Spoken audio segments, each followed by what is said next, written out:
Bob Hayward Salt Lake City का एक highway patrolling officer है। वो अपने घर के बाहर होगन स्ट्रीट पर अपनी कार में बैठा होता है। उसकी शिफ्ट खत्म होने ही वाली होती है, तभी एक टैन वोल्क्सवैगन बीटल बिना लाइट्स के वहां से गुजरती है। हेवर्ड अपने इलाके को अच्छी तरह जानता है और उसे लगता है कि ये कार यहां की नहीं है। ऑफिसर कार को देखने के लिए आगे बढ़ता है। वोल्क्सवैगन बीटल जाकर उसके पड़ोसी के घर के बिल्कुल सामने पार्क हो जाती है। उस घर का मालिक घर पर नहीं होता, सिर्फ उसकी 17 और 19 साल की बेटियां घर पर अकेली होती हैं। हेवर्ड नंबर प्लेट पढ़ने के लिए अपनी कार की लाइट्स ऑन करता है। ये देखकर ड्राइवर डर जाता है और कार को तेजी से भगा देता है। हेवर्ड फौरन उसका पीछा करना शुरू कर देता है। ड्राइवर 2 स्टॉप साइन को तेजी से क्रॉस कर जाता है। हेवर्ड उसे किसी भी सूरत में फरार होने नहीं देता। कुछ मिनट बाद वह बीटल एक खाली पड़े गैस स्टेशन पर रुक जाती है। एक आदमी अपनी गाड़ी से बाहर आता है। उसके हाथ बुलंद होते हैं। उसने blue jeans, black turtle neck और टेनिस शूज पहने होते हैं। उसके बाल कंधों तक होते हैं और उसके शरीर से वीड की बदबू आती है। हेवर्ड उस पर अपनी बंदूक तान देता है। आदमी कहता है कि वह एक खोया हुआ स्टूडेंट है जो ड्राइव इन में टावरिंग इन्फर्नो देख रहा था और घर जाते हुए रास्ता भटक गया। लेकिन परेशानी यह है कि हेवर्ड थोड़ी देर पहले उस थिएटर के पास से गुजरा था और टावरिंग इन्फर्नो वहां लगी ही नहीं थी। अफसर उस आदमी की कार चेक करता है और उसे एक अजीब चीज नजर आती है। कार की पैसेंजर सीट गायब होती है। उसकी जगह एक खुला बैग रखा होता है जिसमें कई अजीब चीजें होती हैं। एक स्की मास्क, एक क्रोबार, एक आइस पिक, ट्रैश बैग्स का एक डिब्बा, ग्लव्स, पैंटीहोज, रोप और कुछ वायर। ट्रंक में हेवर्ड को एक जोड़ी हथकड़ी भी मिलती है। हेवर्ड कहता है, आज मैं तुम्हें अफसर से बचकर भागने के जुर्म में पकड़ रहा हूं, मिस्टर, लेकिन मैं काउंटी अटर्नी से तुम्हारे खिलाफ चोरी करने वाले औजार रखने की शिकायत भी करूंगा। पुलिस स्टेशन वापस पहुंचकर उस आदमी पर मुकदमा दर्ज किया जाता है। उस आदमी के पास ये औजार जरूर मिले थे, लेकिन चोरी कहां हुई, इसका कोई सीधा सबूत नहीं था। सबूत न होने की वजह से उसे थाने से जमानत पर जाने की इजाजत मिल जाती है। बॉब हेवर्ड को उस पर शक बना रहता है। उसे पूरा यकीन होता है कि वह आदमी उसके पड़ोसी के घर में घुसना चाहता था, जहां अंदर 2 लड़कियां अकेली थीं। लेकिन हेवर्ड को यह बात बहुत बाद में समझ आती है कि जिस आदमी को उसने उस रात पकड़ा था वह कोई आम आदमी नहीं, बल्कि अमेरिका का सबसे बदनाम कातिल टेड बंडी था, और उसे असली तौर पर पकड़ने में अभी बहुत कुछ बाकी था। वह देखने में या सुनने में किसी जंगली जानवर जैसा नहीं लगता था। 70 और 80 की दिहाई में अमेरिका में सीरियल किलर्स का दौर माना जाता है। Jeffrey Dahmer, John Wayne Gacy, Charles Manson, लेकिन इन्हीं में एक नाम सबसे अलग नजर आता है, टेड बंडी। वह देखने में अच्छा लगता था, सीधे साफ बोलता था और लोग उसे आसानी से पसंद कर लेते थे। वह स्मार्ट, लाइकेबल और पूरे भरोसे के साथ बात करता था। मुझे यकीन है कि यह काम करेगा और तुम्हें भी इस पर भरोसा रखना पड़ेगा, वरना इंसान किसी बड़बड़ाते हुए बेवकूफ जैसा बन जाता है। थियोडोर रॉबर्ट बंडी की पैदाइश 24 नवंबर 1946 को हुई थी। वह बचपन से ही तेज दिमाग वाला लड़का था और एक नॉर्मल वर्किंग क्लास फैमिली में बड़ा हुआ। मैं एक बहुत अच्छे घर में बड़ा हुआ। मेरे 2 ऐसे माँ बाप थे जो हमसे सच में मोहब्बत करते थे और हमारी फिक्र करते थे। हम 5 भाई बहन थे और घर में हम बच्चों पर ही पूरा ध्यान दिया जाता था। हम लोग हमेशा चर्च जाते थे। मेरे दोनों क्रिश्चियन पेरेंट्स न शराब पीते थे, न स्मोक करते थे। घर में गैम्बलिंग नहीं होती थी, न ही किसी तरह की मारपीट या लड़ाई होती थी। हमारा घर एक मजबूत और साफ सुथरा क्रिश्चियन घर था। लेकिन टेड के साथ सब कुछ ठीक नहीं था। बहुत छोटी उम्र से, यानी 3 इयर्स ओल्ड, वह अजीब हरकतें करता था। जब उसकी आंटी सोती थीं तो वह उनके आसपास किचन नाइफ सजा देता था। बाहर जंगल में खेलते समय वह अक्सर चूहों को टुकड़ों में तोड़ देता था। तैरने के दौरान वह कई बार दूसरों को दबोने की कोशिश करता था और इन सब में उसे कभी कोई शर्म या गिल्ट महसूस नहीं होता था। कुछ सालों तक वह और उसकी माँ दोनों उसके नाना नानी के साथ रहते थे। उसका पूरा घर रिलीजियस था। उसका नाना एक डीकन था। उसका नाना बहुत बुरा और जालिम आदमी था। वह बहुत जालिम और नस्ल परस्त था। उसे अपनी बीवी को मारने की भी आदत थी और वह तशद्दुद करने वाली चीजें जमा करता रहता था। इतनी बुरी आदतों के बावजूद टेड उसे बहुत पसंद करता था और अक्सर छुपकर उसकी चीजों को देखता रहता था। टेड बहुत ज़हीन और खूबसूरत था, लेकिन वह बहुत शर्मीला था। वह ज्यादातर अकेला रहता था और स्कूल में बच्चे उसे तंग करते थे। कभी कभी टेड को इतना गुस्सा आता था कि वह खुद को रोक नहीं पाता था। टेड अपने हमउम्र लड़कों के साथ मिलता जुलता नहीं था। कॉलेज के शुरुआती सालों में वह खुद को कमजोर समझता था और उसकी सोशल लाइफ तकरीबन ना होने के बराबर थी। उसकी एक अच्छी याद 1968 की है, जब उसने एक टान फोल्क्सवैगन खरीदी। इस कार ने उसे आज़ादी और अपना अलग एहसास दिया। आहिस्ता आहिस्ता टेड बंडी अपने लिए एक कामयाब चेहरा बना लेता है। अब वह बाहर से एक भरोसेमंद और खुश मिजाज जवान लड़का लगता था। वह साइकोलॉजी में ग्रेजुएशन करता है, लड़कियों से मिलना शुरू करता है और लॉ स्कूल भी जाने लगता है। लेकिन असल में उसे कानून से ज्यादा मतलब नहीं था। टेड बचपन में अक्सर चोरी किया करता था। जब वह 18 साल का हुआ, उसका चोरी का रिकॉर्ड खत्म कर दिया गया। उसके अंदर जुर्म करने की चाह दिन ब दिन बढ़ती जाती है। फरवरी 1, 1974 को बंडी एक लड़की के घर में घुसता है, उसे उठाकर ले जाता है और अपनी पहली शिकार लिंडा एन हीली को मार देता है। बंडी हमेशा अच्छी दिखने वाली जवान लड़कियों को ही निशाना बनाता था।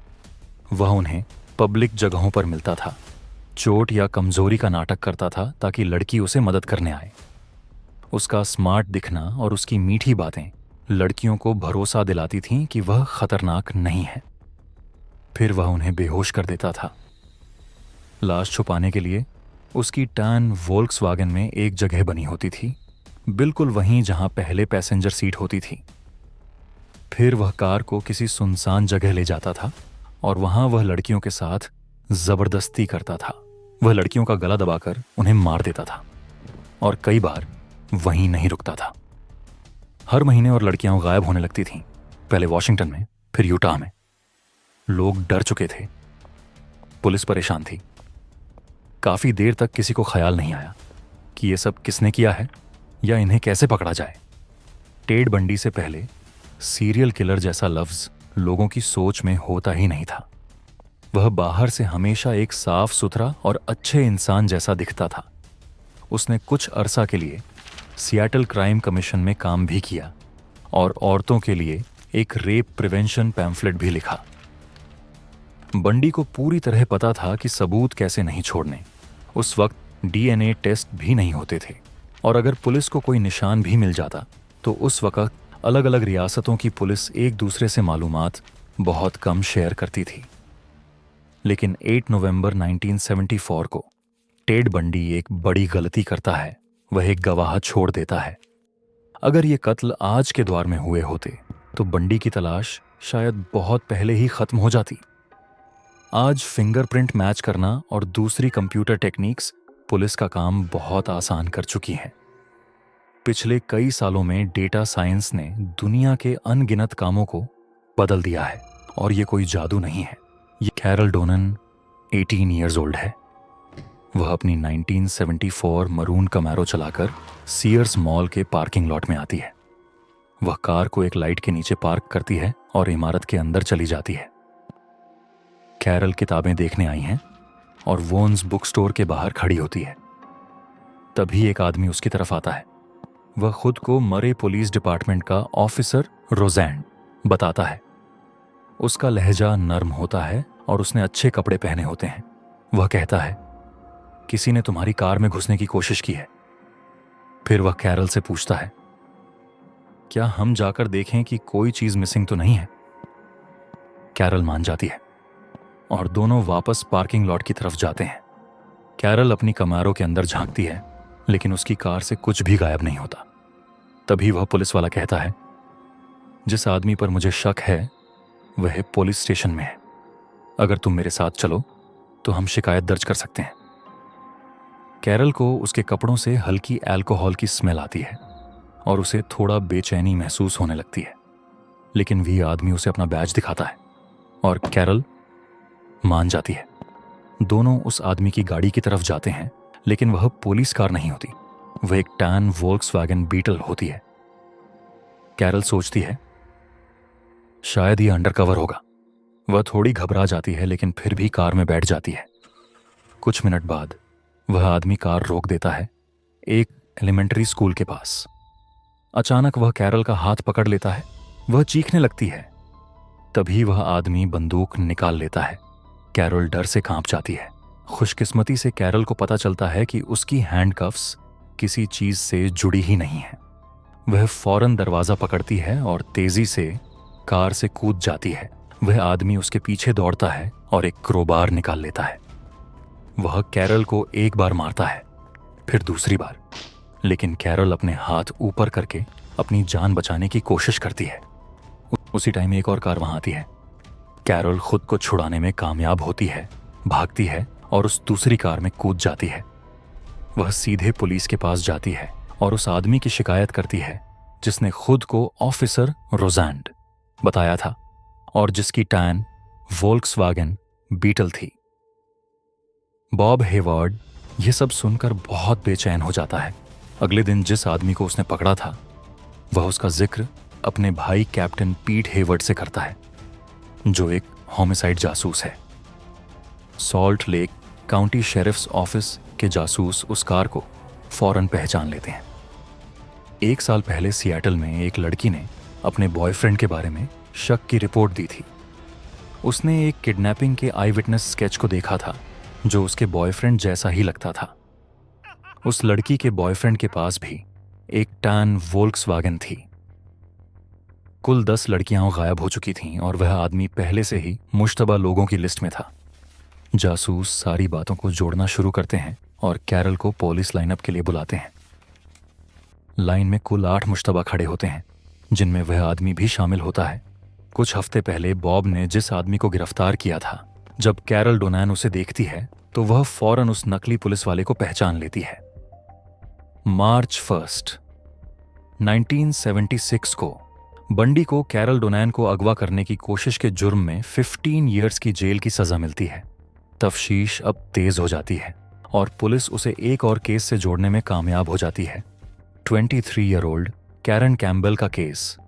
अक्टूबर 1976 में बंडी को कोलोराडो भेजा जाता है ताकि उस पर एक बार फिर मुकदमा चले, इस बार कत्ल के लिए।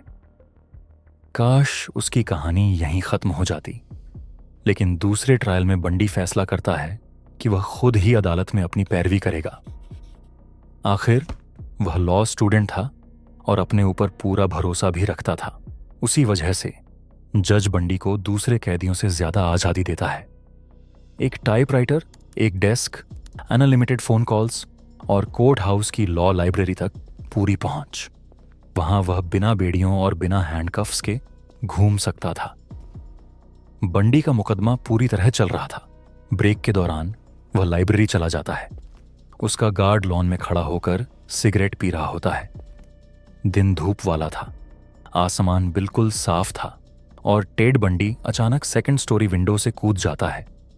वह जमीन पर जोर से गिरता है, लेकिन जमीन पर लगते ही वह फौरन भागता है। वह बाड़ को पार कर जाता है, सड़क पार करता है और एक तंग गली एलीवे में घुस जाता है। वहां से वह दौड़ता हुआ रिवर की तरफ चला जाता है और फिर वह सीधा पहाड़ों की तरफ भागता है। बंडी कुछ हफ्तों से अपनी भागने का मंसूबा बना रहा था। वह अपने बंक बेड से कूदकर अपने टखनों को मजबूत करने की प्रैक्टिस करता था। वह बार बार अपने भागने वाले रास्ते से जाता, अपने कोर्ट रूम के कपड़े के नीचे एक और ड्रेस पहनता, ये प्रैक्टिस करता कि कितनी जल्दी कपड़े बदल सकता है। वह अपना हेयर कट करवाता है, अपनी दाढ़ी शेव करता है।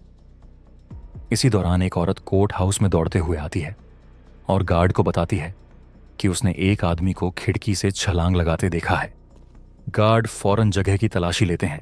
बंडी के खिड़की से छलांग लगाने के बाद उन्हें 10 मिनट्स लगते हैं ये समझने में कि वह भाग चुका है। पुलिस फौरन रोड ब्लॉक्स लगा देती है।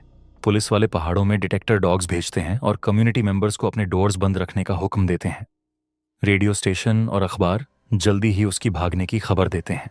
अब 150 पुलिस वाले एक खुले कातिल की तलाश में हैं। टेड बंडी पहाड़ों में घूमता है। उसके पास कुछ भी नहीं है, ना पैसा, ना खाना, ना कोई प्लान, सिर्फ एक हल्की शर्ट और पैंट्स। और चूंकि उसने खुद अदालत में अपनी पैरवी की थी, उसके पास एक ऐसा मैप था जो ट्रायल में इस्तेमाल हुआ था। वह पूरा दिन घास से भरी पहाड़ियों पर चढ़ता है और शाम तक एस्पेन माउंटेन पार करने में कामयाब हो जाता है। लेकिन अगली सुबह ठंडी और बारिश वाली होती है। वह मजीद नीचे नहीं जाता, वह वापस पीछे जाता है और फिर वह एक छोटे से कैबिन में पहुंचता है जहां वह रात गुजारता है। तीसरे दिन बंडी कैबिन छोड़ता है। अब वह बेहतर तरीके से तैयार है। उसके पास कुछ खाना, गर्म कपड़े और एक राइफल है। इस दिन FBI भी उस आदमी की तलाश में शामिल हो जाती है और हेलीकॉप्टर भी भेजे जाते हैं। मैप के बावजूद बंडी रास्ता भूल जाता है। जब बारिश होती है तो वह मजीद रास्ता भूल जाता है। सर्दी उसे और परेशान करती है। आखिरकार वह घूमते घूमते वापस कैबिन में पहुंच जाता है। वहां उसे पुलिस के निशान मिलते हैं। अब वह समझ जाता है कि वे उसका पीछा कर रहे हैं। 5 डेज तक बंडी पहाड़ियों में चलता रहता है। उसके टखने सूज चुके होते हैं और उसका खाना खत्म हो चुका है। वह खुद को एस्पेन में पाता है। उसकी वाहिद उम्मीद एक कार तलाश करना है जो गोल्फ कोर्स के पास हो। आखिरकार उसे एक पुरानी कैडिलैक मिलती है जिसमें चाबी रखी होती है। यह बंडी के भागने के 6th डे की सुबह है। 2 पुलिस अफसर कैडिलैक को सड़क पर जिगजैग चलते हुए देखते हैं। वे कार को रोकते हैं, सोचते हैं कि यह कोई नशे में गाड़ी चला रहा है। लेकिन जब कार रुकती है तो उन्हें एक होशियार लेकिन कमजोर टेड बंडी मिलता है। वह 20 पाउंड से ज्यादा वजन घटा चुका था और मुश्किल से गाड़ी चला पा रहा था। उसकी नाक पर पट्टी बंधी हुई थी और वह चश्मा पहने हुए था। लेकिन अफसर उसे आसानी से पहचान लेते हैं। वह 2 ब्लॉक दूर पकड़ा जाता है, वहीं जहां वह खिड़की से कूद कर भागा था। अब वह फिर से पुलिस की हिरासत में है। अब बंडी को भागने के जुर्म में और मजीद इल्जामात का सामना करना पड़ता है। उसे अदालत में जाते वक्त पांव में बेड़ियां और हाथों में हथकड़ियां पहननी पड़ती हैं। उसे कोई फर्क नहीं पड़ता। तकरीबन वह फौरन ही भागने की एक और मंसूबाबंदी शुरू कर देता है। एक गार्ड टेड बंडी को उसके सेल में गर्म खाना देता है और चला जाता है, लेकिन बंडी उसे हाथ नहीं लगाता। इसके बजाय वह खुद को ऊपर उठाकर अपने सेल की छत में एक छोटे से सौराख में दाखिल होकर चला जाता है। पिछले हफ्तों में उसने एक हैकसॉ इस्तेमाल किया था जो उसने एक और कैदी से लिया था और एक डीली हो चुकी लाइट फिक्सचर के साथ उस सौराख को काटने के लिए इस्तेमाल किया। उसके शरीर में फिट होने के लिए उसे वजन कम करना पड़ा था, इसलिए उसने खाना कम खाया और हमेशा खाने की शिकायत करता रहा ताकि यह सब छिपा सके। बंडी तैयार था। उसने अपनी दिफा के लिए $700 जमा किए थे जो उसने चंदे की जरिए इकट्ठे किए थे। भागने से पहले के हफ्तों में वह बार बार रास्ता ढूंढता था और उसे एक रास्ता मिल गया। वह वेंट एक छोटे से कमरे में जाता था जो एक जेल गार्ड के घर में था। बंडी उस तंग रास्ते से रेंगते हुए जाता है। जब वह घर तक पहुंचता है तो उसे आवाजें सुनाई देती हैं। गार्ड और उसकी बीवी खाना खा रहे होते हैं। बंडी बस वहीं बैठा रहता है, अपनी मौके का इंतजार करता है। औरत कहती है, चलो आज रात मूवी देखते हैं। गार्ड जवाब देता है, ठीक है, क्यों नहीं। कुछ मिनट बाद दरवाजा बंद हो जाता है और बंडी घर के बेडरूम में कूद जाता है। वह नीली जीन्स, ग्रे टर्टलनेक और नीले जूते पहन लेता है। फिर वह सामने वाले दरवाजे से बाहर निकलकर सड़क पर चला जाता है। इस बार गार्ड्स को समझने में 17 आवर्स लग जाते हैं कि क्या हुआ है और बंडी बहुत पहले ही गायब हो चुका होता है। कैंपस में रात काफी सुकून वाली थी। ज्यादातर पार्टीज खत्म हो चुकी थीं और लोकल नाइट क्लब भी 1 घंटे से बंद था। नीडा नेरी अपने बॉयफ्रेंड के साथ डेट से वापस आती है। जब वह अपने पुराने घर ची ओमेगा में दाखिल होने की कोशिश करती है तो उसे पता चलता है कि दरवाजा खुला हुआ है। वह अंदर जाती है और देखती है कि लाइट्स अभी भी ऑन है। कुछ सेकंड बाद उसे ऊपर से एक तेज आवाज सुनाई देती है। फिर उसे किसी के कदमों की आवाज सुनाई देती है। एक आदमी सीढ़ियों से भागता हुआ नीचे आता है। उसके हाथ में किसी तरह का एक डंडा होता है। वह जल्दी जल्दी सामने वाला दरवाजा खोलता है और बाहर भाग जाता है। नीता बाकी लड़कियों को उठा देती है और जल्द ही उन्हें समझ आता है कि उनके घर में एक दरिंदा घूम रहा था। 4 जवान लड़कियों पर हमला किया गया था, जिनमें से 2 आने वाले हफ्तों में मर जाती हैं। टेड बंडी कई लड़कियों को अगवा करने की कोशिश करता है, लेकिन हर बार नाकाम रहता है, जब तक कि उसे 12 ईयर ओल्ड किम्बरली लीच नहीं मिलती। लड़की बारिश में बाहर थी। वह स्कूल में एक क्लासरूम से दूसरे क्लासरूम की तरफ बास्केटबॉल कोर्ट पार करके जा रही थी। तभी बंडी उसे हाथ से इशारा करके अपने पास बुलाता है। वह उसका इशारा मान लेती है। डेविड ली, पेंसाकोला का एक पेट्रोल ऑफिसर, अपनी गाड़ी में बैठा हुआ था जब एक ऑरेंज वोल्क्सवैगन उसके सामने से गुजरी, जिसकी लाइट्स बंद थीं। ली अपने इलाके को अच्छी तरह जानता था और उसे अंदाजा हो गया कि यह गाड़ी यहाँ की नहीं है। वह ड्राइवर के पीछे जाता है और उसकी लाइसेंस प्लेट चेक करता है। कार चोरी की होती है। ली अपने पुलिस लाइट्स ऑन करता है और वो कार तेजी से भागने लगती है, लेकिन डेविड ली का उस आदमी को भागने देने का कोई इरादा नहीं होता। कुछ मिनट बाद वो बीटल रुक जाती है। इस वक्त बंडी को शायद एक अजीब सी जानी पहचानी फीलिंग महसूस हुई होगी, लेकिन इस बार बंडी सिर्फ इसलिए कार से बाहर नहीं आएगा कि उसके हाथ ऊपर हों। लेकिन इस बार बंडी लड़ने का फैसला करता है। वह कार से नीचे उतरता है। ऑफिसर उस पर बंदूक तान देता है। जब ऑफिसर उसे हथकड़ी लगाने की कोशिश करता है तो बंडी उसके चेहरे पर मुक्का मारता है और उसे गिरा देता है। ऑफिसर एक वार्निंग शॉट चलाता है और बंडी भागना शुरू कर देता है। ली अब बंडी के बिल्कुल पीछे दौड़ रहा होता है।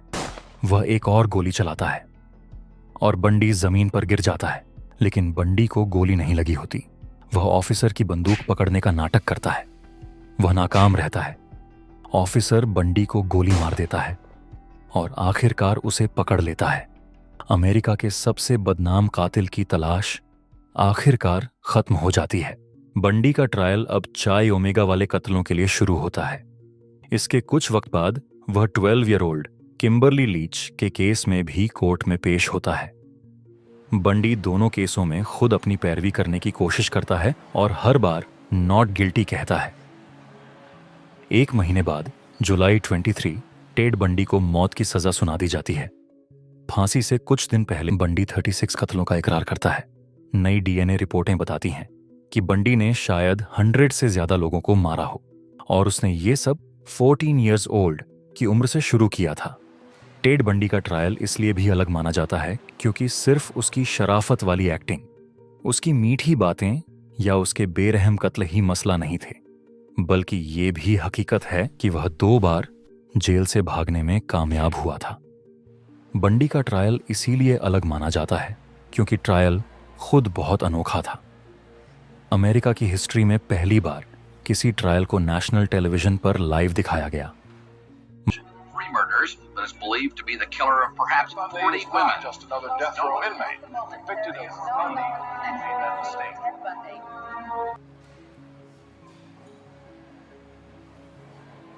क्योंकि उसने खुद अपनी पैरवी की थी, उसे बार बार मौका मिलता था कि वह पब्लिक के सामने अपनी चार्मिंग पर्सनैलिटी दिखाए। बहुत से लोग, खासकर यंग खवातीन, उससे अजीब तरह से मुतासिर हो जाती थीं। एक लड़की से पूछा गया, क्या तुम उससे डरती हो? उसके सामने बैठकर कैसा महसूस होता है? हाँ, थोड़ा डर तो लगता है कि वो यहीं इसी कमरे में बैठा है, लेकिन मैं जानती हूं कि कमरे में और लोग भी हैं, इसलिए मैं उससे नहीं डरती। वह देखकर बिल्कुल भी ऐसा नहीं लगता कि वह किसी को मार सकता है। जब भी वह मुड़ता है मुझे अजीब सा एहसास होता है। ऐसा नहीं लगता कि वह मुझे नुकसान पहुंचाएगा, लेकिन फिर भी मैं उसकी तरफ बेहद मुतवज्जे हो जाती हूँ। क्यों? मुझे नहीं पता। कोर्टरूम में आई हुई तमाम खवातीन में एक लड़की सबसे अलग नजर आती थी। वह आखिरी वक्त तक बंडी की बेगुनाही पर यकीन करती रही। उसका नाम था कैरल एन बून, टेड बंडी की गर्लफ्रेंड। बंडी ने कोर्ट में ही उसे प्रपोज किया और साजा सुनाने के बाद पता लगता है कि उनका एक बच्चा भी है। कैरल, क्या तुम मुझसे शादी करोगी? हाँ। और मैं भी तुमसे शादी करना चाहता हूँ। बंडी का ट्रायल एक ऐसा मामला बन गया जो पहले कभी नहीं देखा गया था। ये पूरा मामला एक बड़ी मीडिया सेंसेशन बन गया।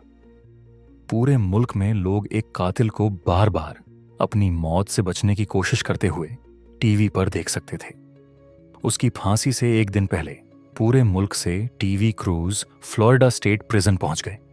हजारों लोग इकट्ठा हुए थे। उनके हाथों में बोर्ड थे, फायरवर्क्स थे। कभी कभी हजूम का जोश काबू से भी बाहर हो जाता था। लोग बर्न बंडी बर्न लिखी हुई टी शर्ट्स खरीद रहे थे और वही नारा जोर जोर से लगा रहे थे। जनवरी 24, 1989 को डेथ रो पर 10 इयर्स गुजारने के बाद बंडी को इलेक्ट्रिक चेयर से फांसी दे दी गई। स्विच दबाने वाली भी एक औरत थी। बंडी की मौत पर भी लोगों की नफरत कम नहीं हुई।